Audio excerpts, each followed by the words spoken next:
సేవా కార్యక్రమాలు చేస్తూ ఈరోజు ఈ యొక్క బ్రహ్మాండమైనటువంటి ముగింపు కార్యక్రమం, మీరు ఇంగ్లీష్లో ఫైనల్ అన్నారు కానీ నేను ఈ సేవా కార్యక్రమాలు ఈ సంవత్సరం ముగింపు చేస్తున్న మీ అందరికీ, ప్రత్యేకించి మల్లారెడ్డి గారికి, మోహన్ రెడ్డి గారికి, విజయపాల్ రెడ్డి గారికి, మిగతా అనేక మందికి నేను మనస్ఫూర్తిగా హృదయపూర్వకంగా ధన్యవాదాలు తెలియజేస్తున్నాను. ఎందుకంటే మీరంతా తెలంగాణ బిడ్డలు, తెలంగాణ గడ్డ మీద పుట్టి చదువుకొని కష్టపడి విదేశాలకు వెళ్ళి స్థిరపడి అక్కడ నిలదొక్కుని అక్కడ పెద్ద ఎత్తున కంపెనీలను పెట్టి అనేక మంది మన తెలుగు వాళ్ళని అమెరికాకు పిలిపించుకొని వాళ్ళకు ఉద్యోగ అవకాశాలు కల్పించినందుకు మీకు హృదయపూర్వకమైన ధన్యవాదాలు తెలియజేస్తాను. అలాగే మీరు చేస్తున్నటువంటి సేవలు విద్య, వైద్యము, సాంకేతిక రంగం, అలాగే పర్యావరణం, దేవాలయాలు, ఇలాంటి అనేకమైనటువంటి కార్యక్రమాలు మీరు మర్చిపోకుండా, మన గడ్డను మర్చిపోకుండా మీరు చేస్తున్న సేవలకు మళ్ళీ ఒకసారి నేను మీ అందరినీ, ఎందుకంటే నన్ను 2023లో అక్కడ జరుగుతున్నటువంటి మహాసభలో రమ్మని ఆహ్వానించినారు. నేను రాలేకపోయినందుకు ఈ ఫైనల్ కార్యక్రమంలో మీ అందరినీ కలిసినందుకు నాకు ఎంతో సంతోషంగా ఉందని మీకు ధన్యవాదాలు తెలియజేస్తున్నాను. అయితే ఇప్పుడే చెప్పినారు, సోదరిమని చెప్పినారు. ఎందుకంటే మనము ఏ తల్లిని మనకు జన్మ ఇచ్చింది ఆ తల్లిని మర్చిపోము. ఏ గడ్డలో మనం పుట్టాము ఆ గడ్డను మర్చిపోవాలి. ఏ గ్రామాన్ని మనం ఇక్కడ జన్మించినామో దాన్ని మర్చిపోవాలి. ఆ రకంగా అన్నిటికన్నా కూడా ముఖ్యమైనది మన దేశం. మొదలు మన గ్రామం, తర్వాత మన రాష్ట్రం, మళ్ళీ మన దేశం. ఈ మూడింటిని కూడా మీరు సమన్వయంతో చూసి మన సంస్కృతిని, సాంప్రదాయాన్ని రక్షించినందుకు నేను మీకు హృదయపూర్వకంగా ధన్యవాదాలు తెలియజేస్తున్నాను. నేను అమెరికాలో ఉండి చాలామంది ఇక్కడ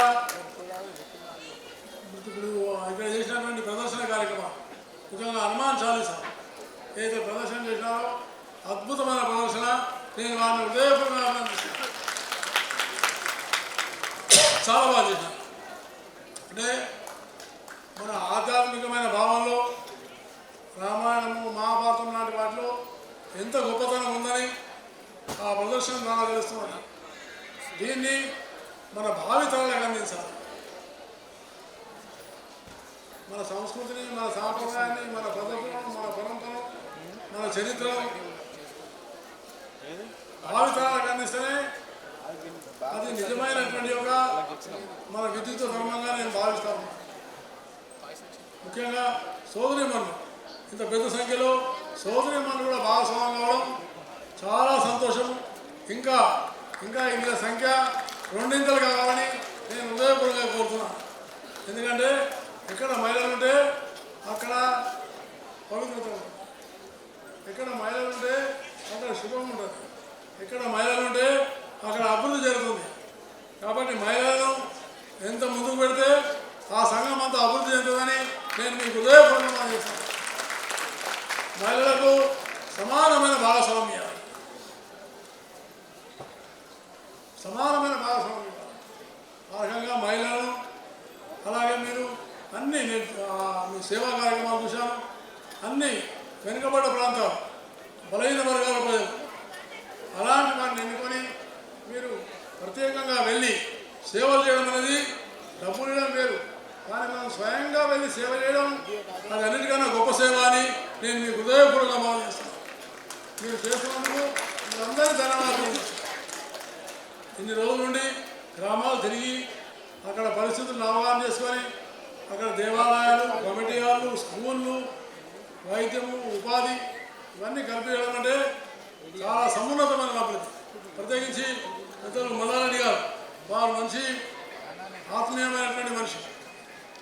కాబట్టి అలాంటి వాళ్ళు మీరందరూ కూడా ఇంత పెద్ద ఎత్తున హైదరాబాద్లో పనేళ్ళ కార్యక్రమానికి నన్ను ఆహ్వానించినందుకు, అలాగే నేను ఇంకోటి మనం చేస్తున్నాను.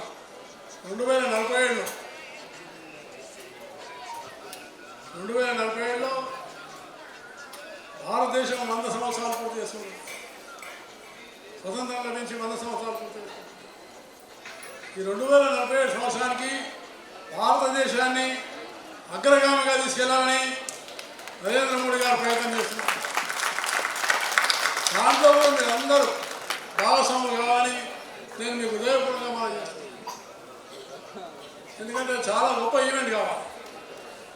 బై 2047 ఇప్పటికే మన భారతదేశానికి మీ వల్ల బాగా గుర్తింపు వచ్చింది. ఎన్నో సంవత్సరాలు మీరు చేస్తున్న కృషి వల్ల ఇప్పుడు ఈ 75 సంవత్సరాల్లో ఓ గుర్తింపు భారతదేశానికి వచ్చింది. మొత్తం ప్రపంచంలో ఉన్న మన అందరూ అన్ని వర్గాల ప్రజలు మీరు అక్కడ స్థిరపడి అక్కడ ప్రభుత్వాలు గుర్తించి మీ సేవలు అందిస్తున్నందుకు ఇవాళ గుర్తింపు భారతదేశానికి వచ్చిందని నేను మీకు హృదయపూర్వకంగా మనం చేస్తున్నాను.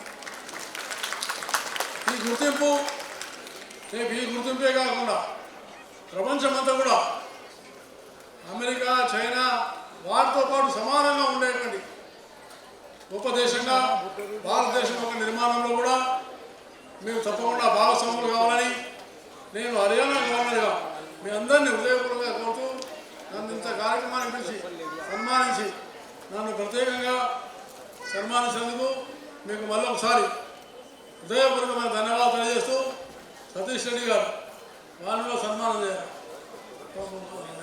సతీష్ రెడ్డి గారు సన్మానం చేయాలి. ఎందుకంటే మంచి శాస్త్రవేత్త, చాలా గొప్ప సైంటిస్ట్. అలాంటి శాస్త్రవేత్త మన తెలుగు బిడ్డ కావడం మనందరం గర్వించాలని నేను మీకు హృదయపూర్వకంగా చేస్తాను. ఎందుకంటే ఆయన నిస్వార్థంగా సేవలు అందించారు. మచ్చలేనటువంటి వ్యక్తిగా నిలబడి మంచిగా మన భారతదేశం యొక్క డిఫెన్స్ రంగంలో అధునాతనమైనటువంటి సాంకేతికత తెచ్చినటువంటి మంచి సైంటిస్టు సతీష్ రెడ్డి గారు. వారిని కూడా మీరు ఆహ్వానించినందుకు నేను ధన్యవాదాలు తెలియజేస్తున్నాను. ఇలాంటి వాళ్ళని గుర్తించాలి. కేవలం రాజకీయ నాయకులనే కాదు, దయచేసి మీ అందరికీ మనం చేస్తున్నాను. వివిధ రంగాల్లో ఉన్న గొప్ప వాళ్ళు ఉన్నారు.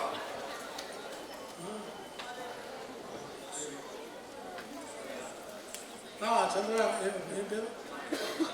ఉమాదేవి గారు చంద్రయాన్లో మొట్టమొదటి మహిళ. ఆమె అంతరిక్షానికి వెళ్ళి మన యొక్క కీర్తి పతాకాన్ని ఎదురెళ్తున్నటువంటి ఆమెను కూడా మీరు ఆహ్వానించినారు. కాబట్టి ఆ రకంగా వివిధ విభాగాలు ఉన్న వలన ఏఆర్ బిగ్ లీడర్. కానీ దురదృష్టం మన దేశంలో రాజకీయ నాయకులే బిగ్ లీడర్స్ అనుకుంటున్నాం. కానీ అది తప్పు.